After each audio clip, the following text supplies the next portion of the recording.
अस्सलाम वालेकुम students, my name is Mohammad Aqib and I will be teaching you science. कैसे हैं आप सब? चलते हैं बोर्ड की तरफ।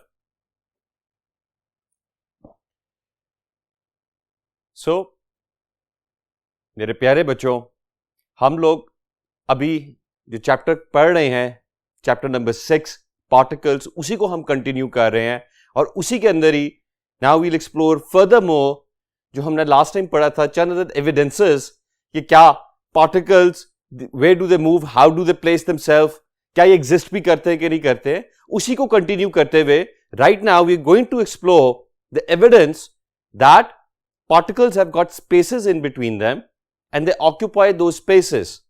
How? बोर्ड की तरफ देखिएगा। एक मैंने डायग्राम बनाया जिसके अंदर we've taken peas, green peas, and in the second test tube we have taken rice. अब इन दोनों को हमने जब मिक्स किया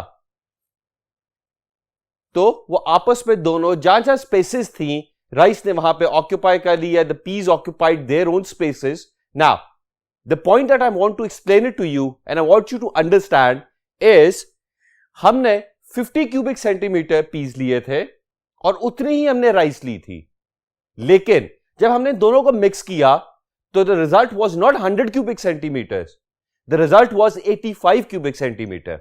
Why? बेसिकली होता यह है कि जब आप मिक्स करते हैं किसी चीज को, होता यह है कि उसमें अगर तो दो डिफरेंट सब्सटेंसेस हैं और वो अगर मिक्स कर सकती हैं अपने आप को एक दूसरे के साथ, सो होता यह है कि जो let's say the biggest piece और the smaller piece is going to occupy the empty spaces in between. How? Piece देखिएगा राउंड होते हैं. अब आपको इसके दरमियान स्पेसेस भी नजर आ रही हैं. राइस चूंकि से जरा पतली होती है and it takes less space, उसने अपने आप को उधर ही वहां पे ऑक्यूपाई कर लिया, वो जगह जहां जहां पे पीस के अंदर एम्प्टी स्पेसेस थी. जहां जहां इन मटरों में एम्प्टी स्पेसेस थी वहां पे ये चावल के दानों ने अपने आप को भर लिया, कवर कर लिया, वो ऑक्यूपाई कर ली space. That is why the rice fills in the empty spaces between the piece, thus the total volume is less. इसीलिए वॉल्यूम लेस होता है. आप पानी को और अल्कोहल को मिक्स कर लें, उतना ही पानी ले लें, लेट्स से 50 क्यूबिक सेंटीमीटर, और उतना ही आप अल्कोहल ले लें 50 क्यूबिक सेंटीमीटर. आप जब इसको हीट करते हैं रिजल्ट क्या आता है? It's never 100 cubic centimetre. The reason is कि जो एम्प्टी स्पेसेस होती हैं वहां पे ये पार्टिकल्स, वहां पे ये मॉलिक्यूल्स, वहां पे ये एटम्स उस जगह को फिल कर लेते हैं. That is why the resultant volume is always less compared to what you were expecting. There are, यहां पे मैं आपको जरा थोड़ा सा इस टॉपिक से हटके एक और चीज भी जरा बताना चाहता हूं. दैट इज, जब आप पानी और ऑयल को मिक्स करते हैं तो वॉल्यूम, लेट्स अगर आपने 50 क्यूबिक सेंटीमीटर पानी लिया और 50 क्यूबिक सेंटीमीटर ही ऑयल लिया तो result will always be 100. Reason is कि ये दोनों आपस में मिक्स नहीं करते. So it also means it's not necessary. अगर तो ये दोनों मिक्स हो सकती है सब्सटेंसेस, तो फिर तो वॉल्यूम जो रिजल्टेंट वॉल्यूम है वो कम होगा. लेकिन अगर नहीं मिक्स कर सकते, so the resultant volume will always be less.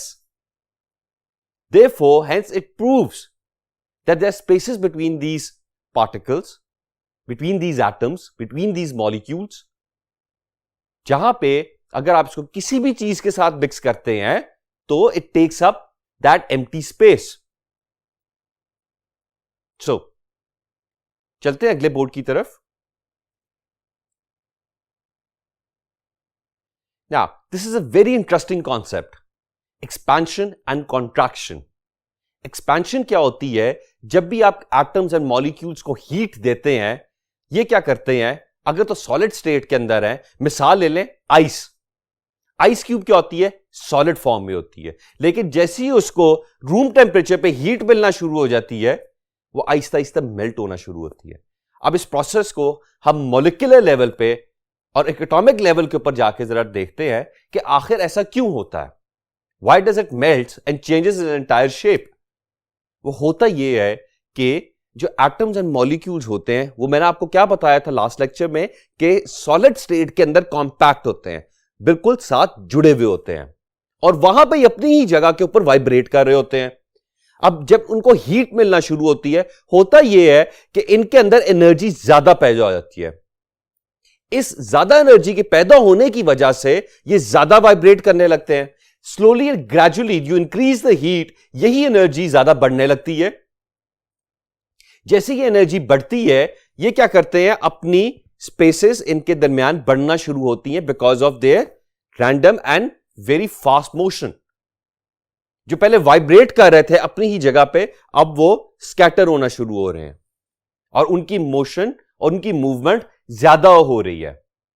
That is why solid state ice जो थी वो जब मेल्ट हुई तो इसका मतलब क्या हुआ, वही जो मैंने आपको लास्ट लेक्चर में बताया था कि सॉलिड स्टेट में जब कॉम्पैक्ट था उसने अपने आप अपनी पूरी शेप चेंज कर ली। So this is called expansion. जब आप हीट करते हैं तो स्पेसेस इंक्रीज होना शुरू होती हैं इन्हीं मॉलिक्यूल्स और एटम्स के दरमियान। ये जो स्पेसेस बढ़ना शुरू होती हैं because of the high energy, और इनमें चूंकि एनर्जी ज्यादा आ जाती है, इसको हम यूं कह लेते हैं कि ज्यादा इनमें एक्साइटमेंट आ गई। इस ज्यादा excitement in atoms and molecules की वजह से दे स्टार्ट मूविंग फर्दर अपार्ट, दूर दूर मूव करने लग जाते हैं। जब ये दूर दूर मूव करते हैं, होता क्या है कि then they start moving freely. Just like in the previous diagram, in the previous lecture, मैंने आपको लिक्विड स्टेट के अंदर पार्टिकल्स, एटम्स और मॉलिक्यूल्स के प्लेसमेंट का बताया था, उस तरह से। That is what ice is. लेकिन अब जैसे हम आपको अब आप कूल डाउन करना शुरू करेंगे, लेट्स से उसी आइस को जो मेल्ट हो गई थी, पानी बन गया था, अब आप उसको ठंडा करते हैं, कूल करते हैं, ये कॉन्ट्रैक्ट होना शुरू हो जाएंगे। यानी कि इनके अंदर जो एनर्जी थी वो खत्म होना शुरू होगी और ये वापस आहिस्ता आहिस्ता आहिस्ता अपनी हालत में आना शुरू हो जाएंगे। दैट इज वाई जब आप पानी को फ्रीजर के अंदर रखते हैं, it starts to cool down and water converts back into solid state. यानी कि उसके अंदर एनर्जी अब वो खत्म हो गई है। वो डिस्टेंस जो वो ट्रैवल कर सकता था because of the heat energy that you gave it, वो वापस आ गई है और वो सॉलिड स्टेट में अपनी ही जगह पे आके वाइब्रेट कर रहे हैं आप। This is called contraction. Look at the board. All solid liquids and gases expand. Expand का मतलब यह होता है to get bigger when heated. Just like I gave you an example of melting of ice into water. When they cool down, they contract. यानी get small. So expansion क्या होगी? Expansion होगी जब कोई चीज बड़ी हो रही है, किसकी वजह से? हीट एनर्जी की वजह से, जो आप इसको हीट दे रहे हैं। कॉन्ट्रैक्शन क्या होगी? उसका वापस अपनी हालत के अंदर आ जाना। इसको फर्दर मैं अब आपको समझाता हूं। Look at the diagram. ये था आपका एक सॉलिड स्टेट, वो अपनी ही जगह पे एटम्स एंड मॉलिक्यूल्स वाइब्रेट कर रहे थे। अब आपने उसको हीट दे दी। जैसे ही आपने उसको हीट दी, so the spaces between atoms and molecules start to increase. ये स्पेसेस बढ़ने लग गई। अब जब स्पेस बढ़ने लग जाएगी, उसके अंदर एनर्जी आ जाएगी, वो आराम से अपनी जगह पे तो बैठेगा नहीं, वो अपनी जगह पे अब नहीं रहेगा and it will start to move freely. Gradually क्या होगा कि वो उसकी मोशन उसी तरह से हो जाएगी जैसे गैसेस में होती है। वापस अब आते हैं उसी एग्जांपल की तरफ। अब आप इसको समझें कि ये आइस है। आपने आइस को हीट दिया, वो लिक्विड स्टेट में आया। आपने उस लिक्विड को फर्दर हीट दी तो वो क्या बन गई? स्टीम बन गई। So as you increase this heat energy to this, उससे क्या होता है? स्पेसेस उतनी ज्यादा बढ़ती जाती हैं। जस्ट लाइक आप किसी मेटल को भी मेल्ट करें, मेटल को भी अगर आपने मेल्ट करना होता है तो उससे क्या होता है कि वो लिक्विड स्टेट में आ जाता है।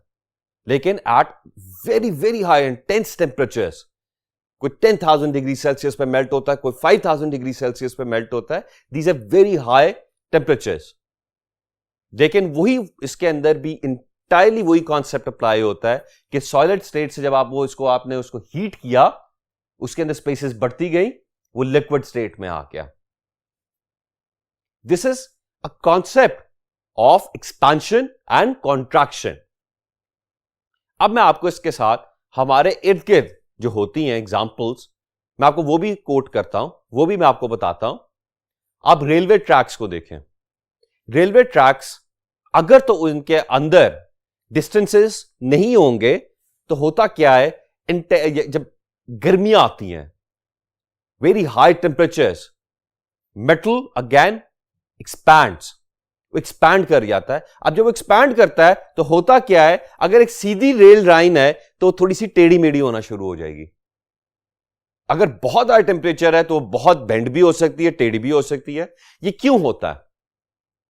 बिकॉज एक्सपैंड कर रहा है वो मेटल, बिकॉज हीट मिल रही है उसको, इसलिए वो अपनी शेप थोड़ी सी चेंज कर लेता है। इसको कवर कैसे किया जाता है? How do engineers solve this problem? वो इस तरह से करते हैं कि हर रेलवे ट्रैक के अंदर गैप रख देते हैं। उस गैप की वजह से क्या होता है, अगर तो उसने एक्सपैंड करना है थोड़ा सा भी तो वो एक्सपैंड कर लेता है, और जो गैप होता है वो इस तरह से कवर कर लेता है। इस तरह से रेलवे ट्रैक कभी अपनी शेप को डिफॉर्म नहीं करता। The same concept is applied to bridges, जो पुल होते हैं। आप कभी भी किसी पुल के ऊपर से गुजरे तो आपको हर दफा क्या फील करेंगे कि आप नॉर्मल रोड पे जा रहे थे, जैसे ही आप ब्रिज पे चढ़े, खड़क खड़क खड़क, गाड़ी के नीचे there is something odd when your car moves across the bridge, there is something very odd. वो होता क्या है? वो मेटल से उन्होंने कवर किया हुआ होता है ब्रिज को, क्योंकि उन्होंने ब्रिजेस के अंदर भी गैप्स छोड़े हुए हैं। वो गैप्स किस लिए छोड़े हुए हैं? ताकि गर्मियों के अंदर अगर ब्रिजेस एक्सपैंड कर गए, बड़े हो गए, अपनी शेप चेंज कर ली, तो ब्रिज तो कोलैप्स कर जाएगा, and that can cause a lot of accidents, that can also prove fatal as well. Bridge अगर कोलैप्स कर गया because of the expansion during the summers, इसीलिए ब्रिजेस के दरमियान भी वो गैप्स होते हैं, जो स्मॉल माइन्यूट सी ऑब्स्टिकल होती है बीच में, मेटेलिक होती है, किसी को उन्होंने मिट्टी से कवर किया हुआ है, किसी को उन्होंने मेटल से कवर किया हुआ है, वो एक्सपेंशन के लिए उन्होंने गैप छोड़ा हुआ होता है ब्रिज में।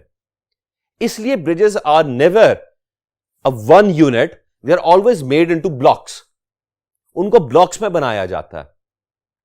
ये वाला कॉन्सेप्ट बहुत सी जगहों पे अप्लाई होता है। That is why what we expect does not always turns out कि oh, so this is an entirely new thing. I hope कि जो आपको आज पता लगी होगी। अक्सर बच्चे जानते भी हैं कि ब्रिजेस के दरमियान गैप्स क्यों होते हैं। So next time if you travelling by a train, आप नोट करिएगा कि रेलवे ट्रैक को जब आप देखेंगे तो उसके दरमियान में गैप्स होंगे। आप ब्रिज के ऊपर से जब गुजरेंगे, सो उस वक्त भी आप फील करेंगे कि जो ऑब्स्टिकल थे, दीज आर ऑल्सो गैप्स। अब आते हैं वापस कॉन्ट्रैक्शन की तरफ। जब वापस कॉन्ट्रैक्शन होती है, अगेन ये वापस अपनी ओरिजिनल हालत में आते हैं। सो उस वक्त भी अगर इनमें गैप्स ना हो, that can also cause either damages.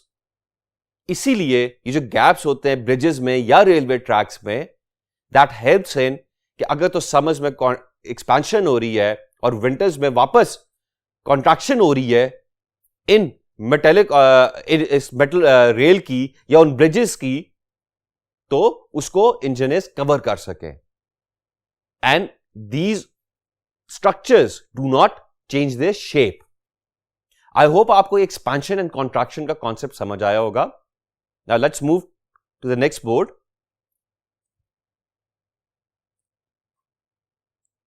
Now pressure in gases, ये बड़ा सिंपल सा कॉन्सेप्ट है, बड़ा प्यारा सा और बहुत ही सिंपल सा कॉन्सेप्ट है। प्रेशर इन गैसेस क्या होता है? अगर तो कंटेनर गैस को, उसकी एक्सपेंशन को विथस्टैंड कर सकता है, बर्दाश्त कर सकता है, सो उसको कहते हैं कि that this gas can withstand the pressure, the container can withstand the pressure.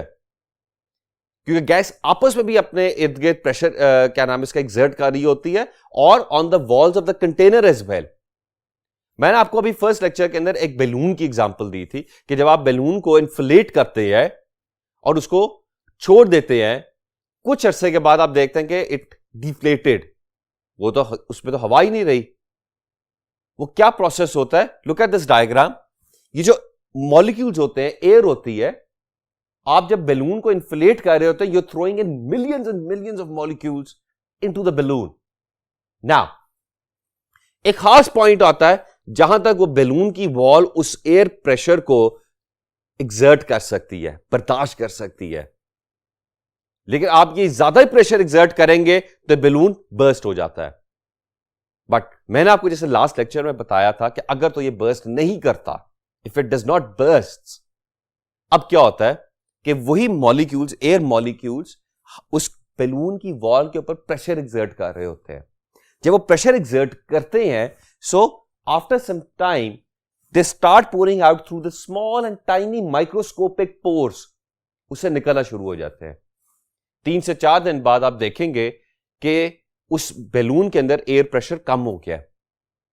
And again मजीद आप उसको 3 से 4 दिन देंगे तो फिर क्या आप नोट करेंगे कि वो तो उसके अंदर हवा ही नहीं रही बिल्कुल भी. सो दैट्स बेसिकली कि वो एयर प्रेशर बेसिकली एक्सर्ट कर रहा था एंड वो पोर से बाहर निकलता जा रहा था. Look at the board again. Now example है गैस प्रेशर इन टायर्स. हम अक्सर नोट करते हैं कि हम कहीं भी जा रहे हो, हमारे बाबा फौरन गैस स्टेशन के ऊपर गाड़ी रोकेंगे और गाड़ी के टायर्स का एयर प्रेशर चेक करते हैं.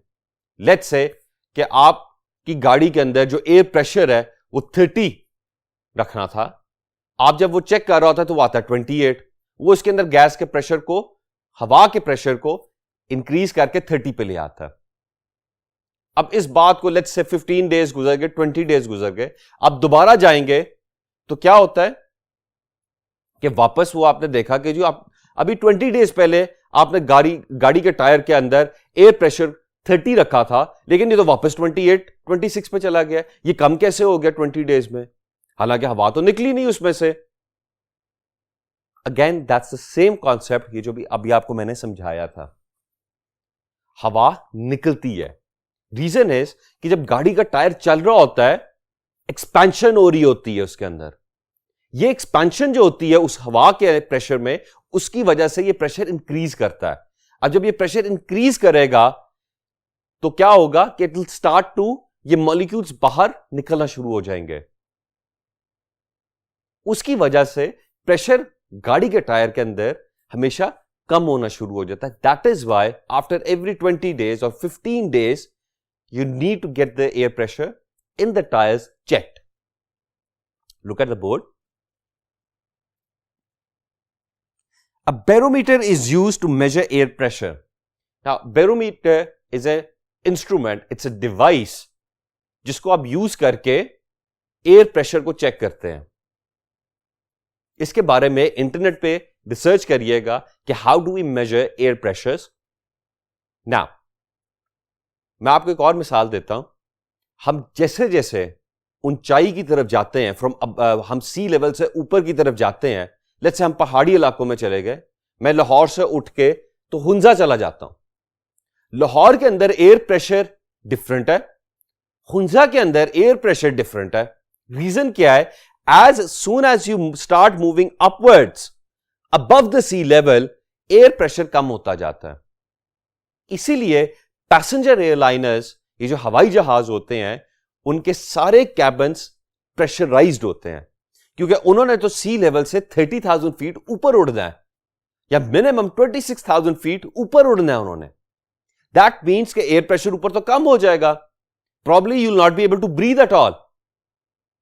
इसीलिए यह हवा के प्रेशर को मेंटेन रखने के लिए और आपके लिए नॉर्मल रखने के लिए जहाज के कैबिन्स प्रेशराइज्ड होते हैं.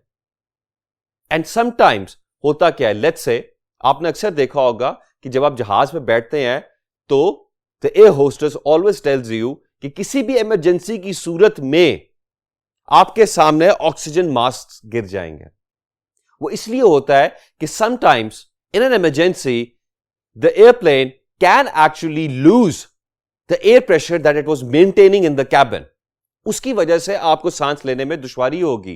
That is why the oxygen mask drop down in order to maintain your air pressure और आपके लिए नॉर्मल रखने के लिए. सो मेरे प्यारे बच्चों, this was the entire concept about particles, about air pressures, ये सारा जो कॉन्सेप्ट है, it's a very easy and interesting concept. Now before I and this lecture, आखिरी टॉपिक हम पढ़ लें एक दफा, और वो ये है, मैं आपको ये मिसाल देता हूं ताकि आपको ये कॉन्सेप्ट ज्यादा अच्छा समझ आ सके। हमारे जो डिओड्रेंट्स होते हैं, परफ्यूम्स होते हैं, आप जब भी, या स्पेशली डिओड्रेंट्स, बिकॉज वो एक प्रेशराइज्ड कैन के अंदर होते हैं, उसके अंदर प्रेशर डाला जाता है।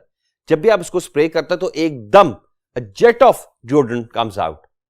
रीजन इज क्योंकि उसको प्रेशराइज रखा हुआ। अगर तो खुदा ना खास्ता ये कैन, लेट्स से, अगर आप इसको आग में फेंक देते हैं, which is highly not recommendable, अगर तो ये गिर जाए तो एक धमाके से फटता है। रीजन क्या है कि उस डिओड्रेंट कैन के अंदर इस डिओड्रेंट को प्रेशराइज रखा गया था, प्रेशर रखा गया था उसके अंदर, सो दैट कि वो जब भी आप स्प्रे करें तो इजीली एक तो बाहर आ जाए और ज्यादा मिकदार में बाहर आए। दैट इज वाई जब भी ये हीट इसको दी जाती है ये फट जाता है। अगर आप इस पर जोर से पैर भी मारेंगे तब भी फट जाएगा। That is to prove to you कि इसके अंदर इतना हाई इंटेंस प्रेशर रखा जाता है। अब एक और मिसाल ले लेते हैं। पानी की बोतल से हम पानी पी रहे हैं, और लेट्स से एक जो नेस्ले की वाटर बॉटल है, हम उससे पानी पी रहे थे, आप सारा पानी पी गए। जब आपने ज्यादा हवा खींची तो एकदम क्या हुआ, वो पानी की बोतल बीच में स्क्वॉश होना शुरू हो गई, अपनी शेप ही चेंज कर बैठी वो। रीजन क्या है उसकी वजह से कि आपने अंदर सारा जो एयर थी वो सारी सक आउट कर ली। अब यही आप वापस एयर अंदर करेंगे तो वापस अपनी ओरिजिनल हालत के अंदर आ जाती है। This is known as that gases exert pressure. ये भी एक्सपैंड करती हैं, कॉन्ट्रैक्ट करती हैं, और इसी का हमने बेशतर फील्ड्स के अंदर, बहुत सारी फील्ड्स के अंदर फायदा उठाया है।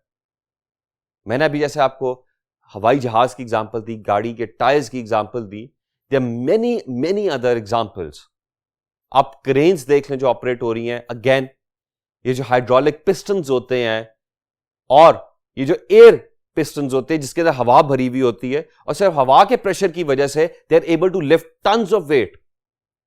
That's how strong an air pressure is, and that proves that gases exerts pressure when they expand.